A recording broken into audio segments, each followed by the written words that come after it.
Alô você, tudo bem? Pessoal, saiu mais uma pesquisa CAEST sobre as eleições do ano que vem. Olha, o mundo da política está caminhando, as coisas estão acontecendo. Você deve estar observando isso no seu dia a dia também. E vamos falar hoje, no resumo da semana, sobre essa pesquisa.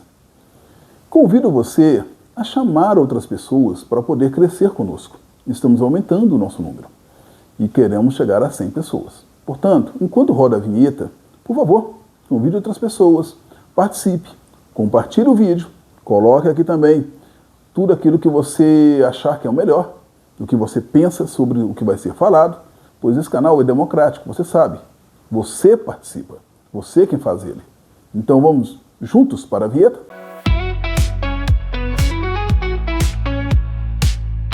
Pessoal, saiu mais uma pesquisa CAEST. E nesse momento vamos falar sobre essa pesquisa. E o que significa essa pesquisa para esse mundo político e as eleições do ano que vem. O ano que vem, para quem está na política, já chegou.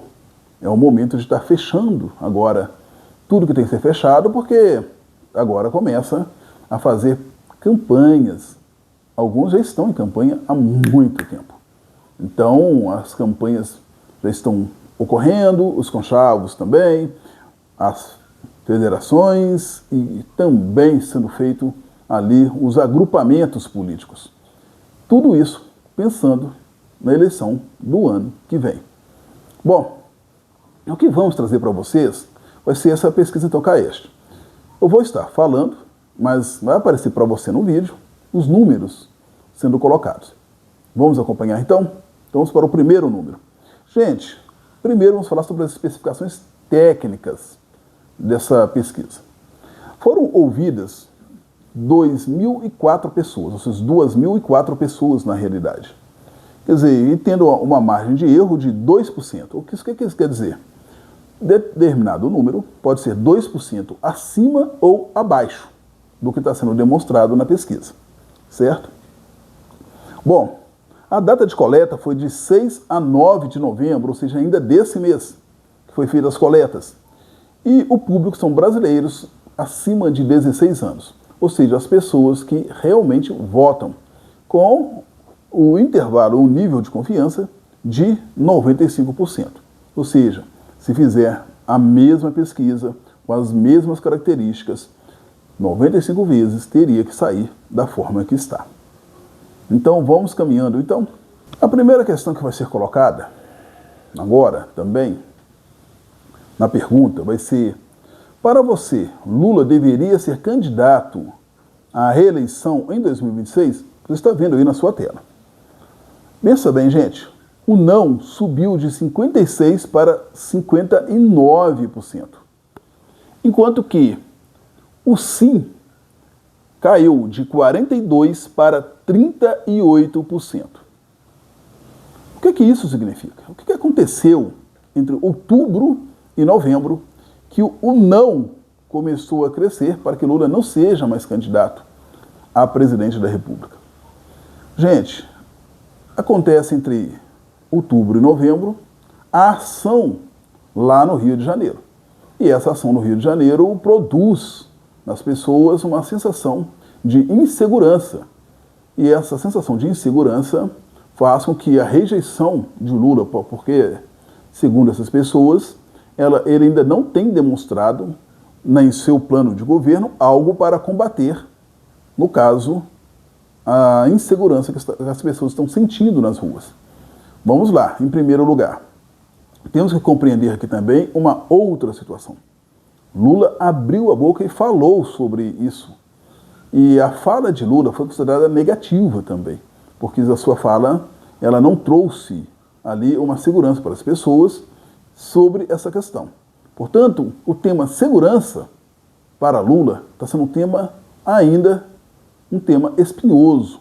Ele não está conseguindo trabalhar sobre ele, ainda que tenha mandado para o Congresso leis e projetos de leis, na realidade, para poder combater essa questão das facções e também do crime organizado. Mas ainda não surgiu o efeito na sociedade para trazer para ele os números que ele necessita. Agora nós vamos para um outro quadro. Um outro quadro vai dizer sobre Bolsonaro. E a pergunta é: Bolsonaro deveria manter a candidatura ou apoiar outro candidato? Aqui a intenção é descobrir se as pessoas acham que ele poderia ser candidato a presidente ou se ele deve apoiar outro candidato à presidência que vai fazer um governo parecido com o seu, ou que vai trazer, pelo menos, as ideias do Bolsonaro para o governo. Vamos lá. Caiu de 76% para 67% o número de pessoas que diz que ele deve abrir mão e apoiar outro candidato. Ou seja, houve aí uma queda nesse pensamento.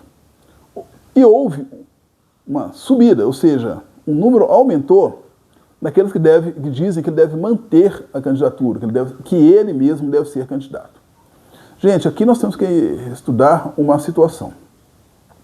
Bolsonaro está julgado, vai ser preso. E mesmo assim o seu nome permanece para ser candidato, segundo 26%. Ou seja, tem um número ali que fala, ele teve que manter a sua candidatura. Mas o que faz com que esse número cresça nesse momento? Também é a questão da insegurança que as pessoas estão sentindo na rua. A segurança pública está batendo forte na porta aí da campanha política. A extrema-direita conseguiu trazer um tema para dizer que é seu, ainda que seja de forma violenta, mas trouxe esse tema para dizer que é seu. Por quê? Qual que é a situação? Bolsonaro é aquele que fala que as pessoas devem andar armadas para se proteger. As pessoas estão com medo. E essa fala, ela chama as pessoas para trazer para essas pessoas uma certa segurança. Portanto, ainda se mantém essa fala de Bolsonaro. Mas olha lá também o outro número que foi mostrado, que diz que 72% da população, ou seja, são 72%, é a maioria esmagadora da população, não decidiu em quem votar. Então essa eleição, ela não está nessa polarização toda para a maioria da população brasileira. A polarização é para a minoria da população, pois 72% não decidiram. Se não decidiram, essa eleição ainda, para essas pessoas, não começou da forma como deveria ser começado. Elas ainda estão à busca de uma pessoa para votar. Olha o que está sendo colocado aqui. 72% da população não tem candidato ainda para a presidência do ano que vem. É um número extremamente alto nesse momento. Não há uma decisão. Pois também, obviamente, não está sendo feita campanha política direta nesse momento, chamando essas pessoas para tomar essa decisão. Por isso esse número se mantém e deve ser realmente um número correto. Agora vamos olhar um outro cenário. No outro cenário, tem a intenção de votos para presidente no primeiro turno no cenário estimulado. Gente, nós temos que falar aqui. Naquele primeiro voto que nós mostramos, entre Bolsonaro e Lula, ele era espontâneo. O que quer dizer espontâneo? Espontâneo, na hora que o pesquisador está fazendo a pesquisa, ele não cita nomes. Então a pessoa vai falar aquele que está na memória dele naquele momento, que ele votaria ou não votaria. Então, entre Lula e Bolsonaro ficou ali a divisão, e para 72% não há ainda intenção de votos. Mas nessa, que é uma pesquisa que foi feita ali, onde a pessoa vai digitar. Agora, nessa estimulada, a pessoa vai ser levada e apresentada para ela vários nomes. Então ela vai falar entre aqueles nomes em quem que ela votaria. Veja aí no quadro. No quadro, lá tem vários cenários.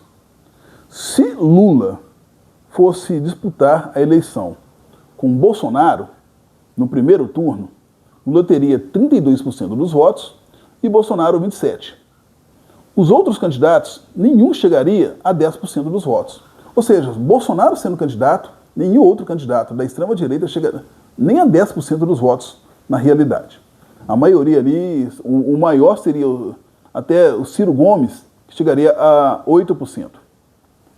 Agora, em um segundo cenário, onde retira Bolsonaro da campanha política, Lula estaria com 31% e Michele Bolsonaro com 18%, colocando a esposa dele como a candidata.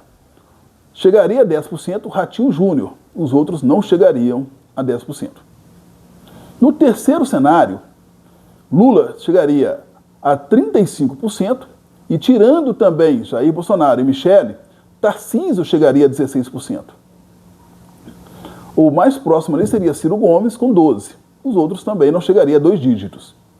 E um quarto cenário, Lula chegaria a 32% e, tirando o Tarcísio agora, Eduardo Bolsonaro, nesse caso, chegaria a 15%. Teríamos ali Ratinho Júnior e Ciro Gomes chegando a 10%. Já muda todo o cenário da pesquisa. Agora, no quinto cenário, Lula ficaria com 38% e Tarcísio chegaria a 20%, Eduardo Bolsonaro a 18%. Em um outro cenário, Lula chegaria a 36%, Eduardo Bolsonaro a 22% e Ratinho Júnior a 18%. Em um novo cenário, Lula estaria com 38%,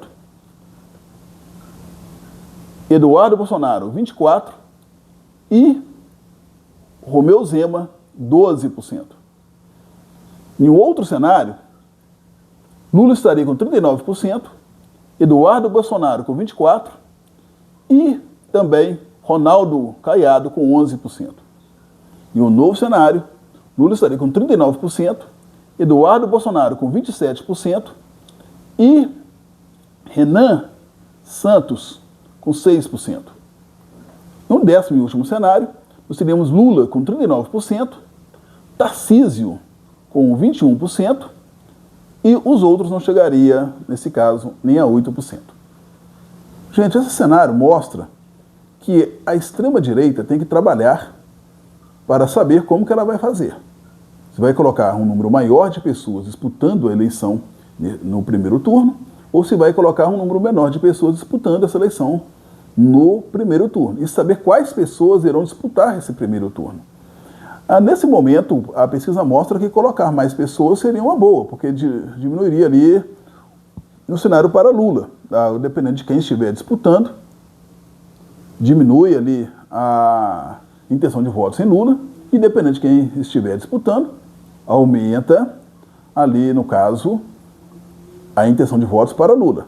Então a extrema-direita ela vai ter que trabalhar de alguma forma aí para saber o que ela vai fazer. E é isso que elas estão tentando fazer também com essa pauta da segurança pública. Essa pauta da segurança pública ela vai ser a pauta da extrema-direita na campanha política. E lógico, nesse caso, Lula e a esquerda, centro-esquerda nesse caso, terão que ter agora respostas para essa questão também da segurança pública. Vamos ver até lá o que vai acontecer. Vamos ver um novo cenário? Esse novo cenário agora, que você está vendo na sua tela, vai demonstrar a intenção de votos no segundo turno. No segundo turno, o Lula ganha de qualquer um dos candidatos que aparecer. Porém, se ele estiver disputando com o Jair Bolsonaro, fica 42-39. Ali, um empate técnico entre ele e Jair Messias Bolsonaro. Por que empate técnico? Se você lembra, a pesquisa ela tem 2 pontos percentuais, para cima ou para baixo. Se você tira 2 pontos ali do Lula de 42, vai para 40. E se você aumenta 2 pontos de 39 do Jair Bolsonaro, vai para 41. Então ali tem um empate técnico entre os dois. Então Lula e Bolsonaro, no segundo turno, empatariam, segundo essa pesquisa. Porém, no segundo cenário, se Lula disputar com Ciro Gomes, ele vence por 38-33. No terceiro cenário, Lula vence Tarcísio em 41-36. Em outro cenário, ele vence Ratinho por 40-35. Em outro cenário, ele vence Ciro Gomes de 43% para 36%. No outro cenário, ele vence Ronaldo Caiado em 42% por 35%. Em outro cenário, ele vence por 44-35 Michele Bolsonaro. Em outro quadro, ele vence a Michele Bolsonaro, ou melhor, Eduardo Bolsonaro, em 43-33. Eu fiz uma confusão. Michele Bolsonaro, Lula vence ela em 44-35. E já Eduardo Bolsonaro, 43-33. Perdão. Já no nono cenário, ele vai vencer Eduardo Leite, 41-28. E o outro cenário, 42-25 sobre Renan Santos. Gente, nós temos que ver aí o seguinte, vamos analisar muito claramente esses números. Nós temos que deixar bem claro que 72% da população ainda não decidiu, ou seja, não tem uma decisão em quem vai votar. Então, 72% das pessoas ainda estão indecisas. Portanto, esse cenário está valendo aí para o restante, até agora, que já decidiu, ou que tem uma decisão em quem vai votar. Tá certo? Não é para todos, já que tem um número bastante alto aí que não votou ou não escolheu aqueles em que quer votar. Mas quando aparece o nome, eles começam a tomar uma certa decisão. Gente, então o que esses números querem dizer? Os números querem dizer que quando aparece uma nova pauta, as emoções das pessoas modificam, a depender daquele momento. Como eu disse, no passado, Lula estava nadando até aquele momento para poder ser o candidato do centro-esquerda e ganhar a eleição, talvez até em primeiro turno. Agora as coisas estão começando a demonstrar que há uma diferenciação ali um pouquinho grande entre as situações. Bom, esses números é de hoje. Pode acontecer uma outra situação no meio do caminho e essa pauta mudar. Obviamente, até as eleições de 2026, como se diz aí o ditado, muita água vai passar por debaixo da ponte. Muitas coisas podem mudar. 72% da população ainda não decidiu. Então nós temos que analisar aí que tem um número alto para ser conquistado. As eleições para essas pessoas não começou. O que você acha de tudo isso aí? Coloca aqui embaixo, comente. Você já decidiu o seu voto? Se você já decidiu, também pode falar. E por que você já decidiu? Bom, convide novas pessoas e vamos voltar no próximo vídeo falando sobre outros assuntos do mundo da política e também sobre outros assuntos que envolvam a sua vida. Até mais!